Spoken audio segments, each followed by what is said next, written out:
সকালের জলখাবারটা যদি এরকম হয় তাহলে কিন্তু মন্দ হয় না, কি বলো তোমরা? আর তার জন্য কিন্তু আজ আমি সকালে বানিয়ে নিয়েছি গরম গরম রুটি আর তার সঙ্গে পনির আর সুইটকর্ন চিলি। তাহলে এখন চলো দেখা যাক আমি আজকে পনির আর সুইটকর্নটা কীভাবে বানিয়েছি।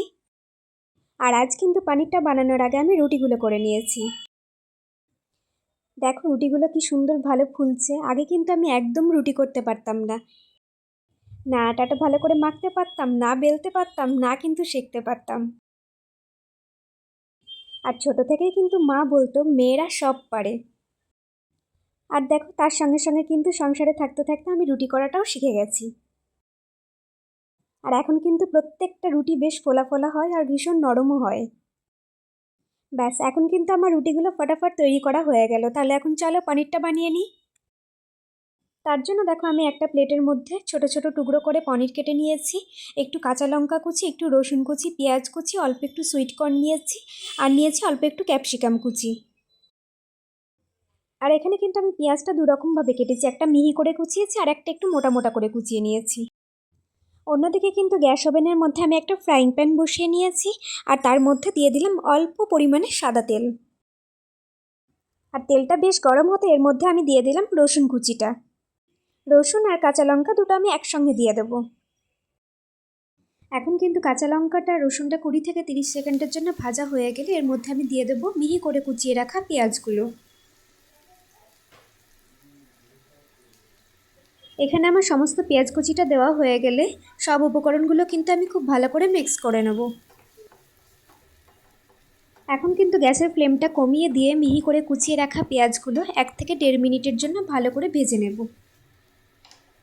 আমি প্রথমেই বলে নিয়েছিলাম যে আমি 2 রকম সাইজের পেঁয়াজ কুচিয়েছিলাম, একটা মিহি করে আর একটা আরেকটু বড় সাইজের পেঁয়াজ কুচিয়েছিলাম।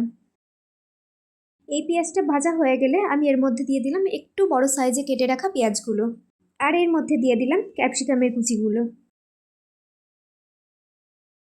ব্যাস এখন কিন্তু আমি সব উপকরণগুলো খুব ভালো করে মিক্স করে নেব।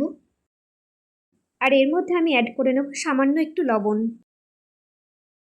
এই লবণ দেওয়ার কারণে কিন্তু পেঁয়াজ আর ক্যাপসিকামগুলো খুব তাড়াতাড়ি নরম হয়ে যাবে। এখানে পেঁয়াজ আর ক্যাপসিকামের টুকরোগুলো 3 থেকে 4 মিনিট ভাজা হয়ে গেলে এর মধ্যে আমি অ্যাড করে নেব কিছু সস।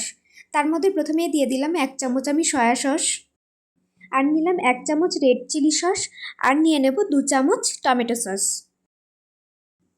সব সসগুলো দেওয়া হয়ে গেলে আমি আবার খুব ভালো করে মিক্স করে নেব।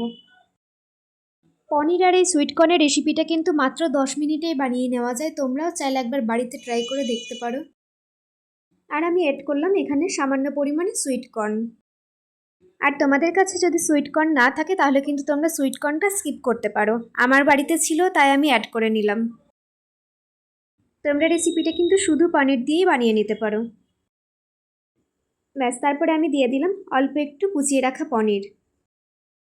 এখন পনিরটা দিয়ে গ্যাসের ফ্লেমটা কমিয়ে দিয়ে আমি 3 থেকে 4 মিনিটের জন্য একটু ভালো করে নেড়ে নেব। যেহেতু এখানে আমি ড্রাই সুইটকর্ন আর পনির বানিয়েছি তাই সেখানে আমি কোনো রকম জল অ্যাড করিনি।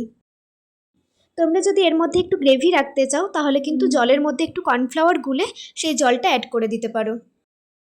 এখানে আমার সুইটকর্ন আর পনিরটা কিন্তু একদম রেডি। এবার আমি গ্যাসের ফ্লেমটা অফ করে দেব। আর এখন গরম গরম রুটির সঙ্গে আমি কিন্তু এই সুইটকর্ন আর পনিরের রেসিপিটা পরিবেশন করে নেব। আর আজকের রেসিপিটা তোমাদের কেমন লাগলো প্লিজ কিন্তু কমেন্টে জানাতে ভুলবে না। আর যদি ভালো লেগে থাকে তাহলে চ্যানেলটি সাবস্ক্রাইব করার অনুরোধ রইল।